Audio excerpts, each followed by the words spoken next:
je m'appelle Fatmata Sanou, on me surnomme Fatmata Sanou Lorombo. Donc, je suis écrivaine, professeure d'espagnol, formatrice des éducateurs et des éducatrices du préscolaire et du primaire. Voilà, je suis aussi la directrice fondatrice de la maternelle Les Pharaons de Kipé, entre autres. Et je suis aussi membre de l'association des écrivains de Guinée. J'ai suivi un cours général jusqu'en terminale littéraire.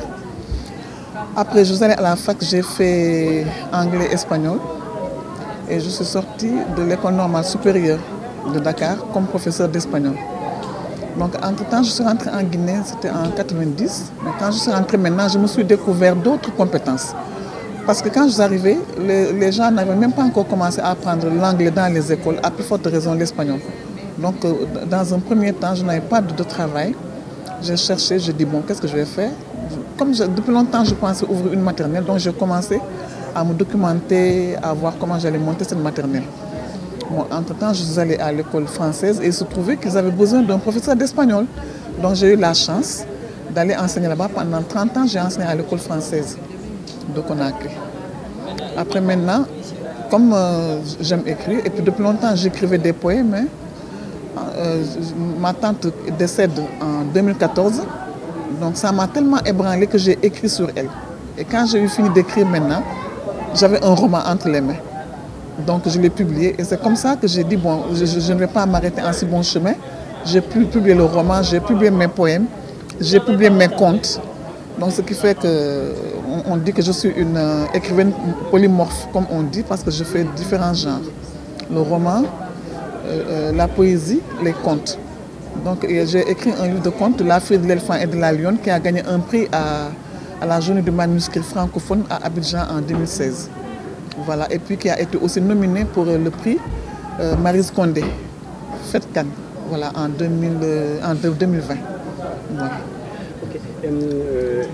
Femme guinéenne, femme sénégalaise, et comment vous trouvez l'engagement des femmes guinéennes, sur le plan d'activisme, bien entendu. Vous, quand on vous entend parler, on sent que par le temps que vous êtes indigné par beaucoup de choses qui se passent ici au Sénégal. Ne serait-ce qu'au niveau du Parlement, on regarde comment les femmes s'affirment. Ici, ce n'est pas le même ton, ce n'est pas la même rigueur.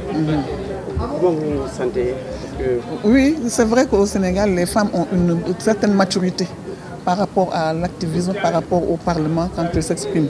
Elles sont plus fortes sur ce plan-là. C'est qu'ici, en Guinée, c'est un peu différent parce que, si vous avez suivi tout à l'heure, j'ai dit, dans certaines familles, les femmes n'avaient pas droit à la parole. Quand le mari est présent, quand le frère, quand le papa, la femme ne dit rien. Donc c'est ça qui joue sur les Guinéennes. Parce qu'elles n'ont pas eu à prendre la parole assez tôt pour dire ce qu'elles ressentent, pour revendiquer.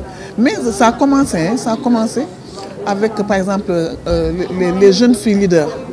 Les jeunes filles leaders avec Kadiatou et il y avait l'autre là qui est parti maintenant. Idrissa, voilà, qui est maintenant en France.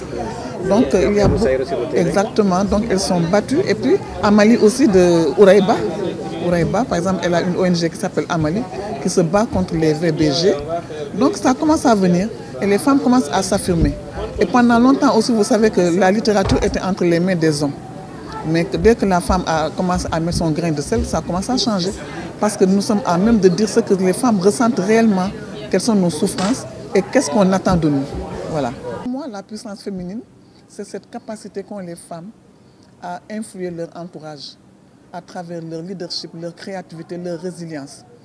Et nous savons que la femme est à la base de tout dans nos sociétés. La femme est le socle de la société.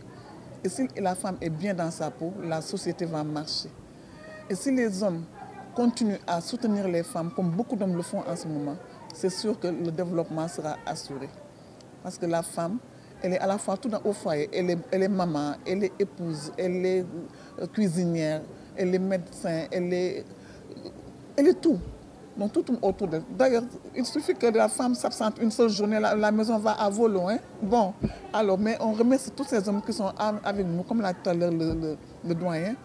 À côté d'une grande femme, il y a un grand homme et vice-versa.